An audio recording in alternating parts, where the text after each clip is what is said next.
আমরা প্রধান উপদেষ্টাকে জাতীয় সংলাপ ডাকার আহ্বান জানাচ্ছি। আপনারা এই সমস্ত নাটক করতে গেলে আপনাদের অস্তিত্ব কিন্তু থাকবে না। এই আইবি সাবের হোসেন চৌধুরীদেরকে দিয়েই এই সরকারের কিছু কিছু উপদেষ্টারা রিফাইন আওয়ামী লীগ করার স্বপ্ন দেখছে। আমরা এই অন্তর্বর্তীকালীন সরকারকে শক্তিশালী করার জন্য আমরা অন্তর্বর্তীকালীন সরকারকে জাতীয় সরকারের রূপ দেওয়ার আহ্বান জানাচ্ছি। কারণ আপনারা দেখেছেন এই সরকারের সাথে এই গণ অভ্যুত্থানের অংশীজনদের একটা দূরত্ব তৈরি হয়েছে অনেকগুলো কারণে।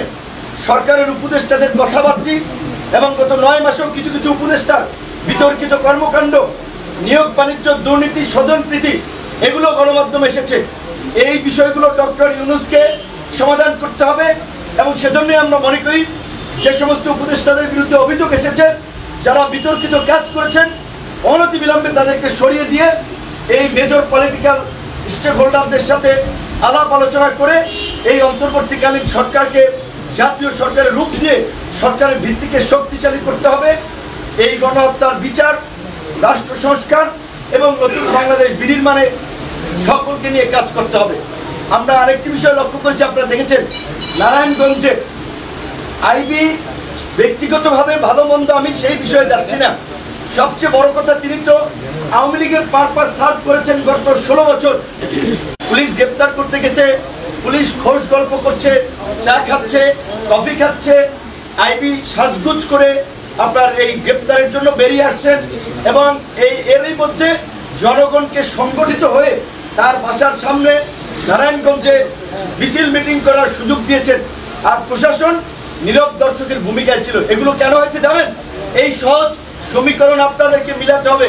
এই আইবি সাবের হোসেন চৌধুরীদেরকে দিয়েই এই সরকারের কিছু কিছু উপদেষ্টারা রিফাইন আওয়ামী লীগ করার স্বপ্ন দেখছে।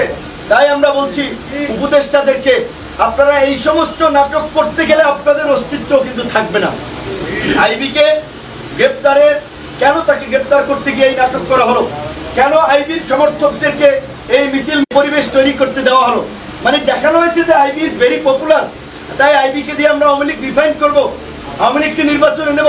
সাবের হোসেন চৌধুরীর বিদেশি কানেকশন, তিনি ইন্টার পার্লামেন্টারি ইউনিয়নের নেতা ছিলেন, এইখানে তাদেরকে মুক্তি দেওয়া হয়েছে। এই সমস্ত ঘটনায় আমরা লক্ষ্য করছি কিছু আমাদের অ্যাক্টিভিস্টরা শুধু আসিফ নজরুল সাহেবকে আপনার দোষী সাব্যস্ত করছেন। এই জন্য যারাই অভিযুক্ত, শুধু আসিফ নজরুল হয়, অবশ্যই তার আমরা বিরুদ্ধে বলবো, কিন্তু আসিফ নজরুলকে শুধু একা টিগারে রাখলে আপনার টার্গেট করলে হবে না। প্রকৃত অর্থে যারা এই আওয়ামী পুনর্বাসনে জড়িত, গণহত্যাকারীদের রক্ষায় জড়িত, এই আওয়ামী লীগের দোসরদের ব্যবসা বাণিজ্য এখনো টিকিয়ে রেখেছে, কোন কোন উপদেষ্টা আমাদেরকে খুঁজে বের করতে হবে, তাদের বিরুদ্ধে আমাদেরকে নামতে হবে। এবং প্রধান উপদেষ্টা আমরা শুনেছিলাম সোমবার জাতীয় সংলাপ ডাকার কথা। আমরা জানি না আসলে জাতীয় সংলাপ তিনি ডাকছেন কিনা, কিন্তু আমরা আবারও বলবো এই সামগ্রিক পরিস্থিতিতে এই গণহত্যার বিচার, আওয়ামী লীগ সহ লীগের দোসর 14 দলকে নিষিদ্ধ করা, রাষ্ট্র সংস্কার এবং অন্তর্বর্তীকালীন সরকারকে একটা শক্তিশালী রূপদান করার জন্য এই অন্তর্বর্তীকালীন সরকারকে জাতীয় সরকারের রূপদান সহ সামগ্রিক বিষয়ে এই যে করিডোর নিয়ে আমাদের উদ্বেগ উৎকণ্ঠা, কেউ কেউ বলছে যে সরকার অলরেডি নীতিগত সিদ্ধান্ত নিয়েছে, অলরেডি এটা হয়ে যাচ্ছে, চট্টগ্রাম আপনাদের তুলে দেওয়া হচ্ছে।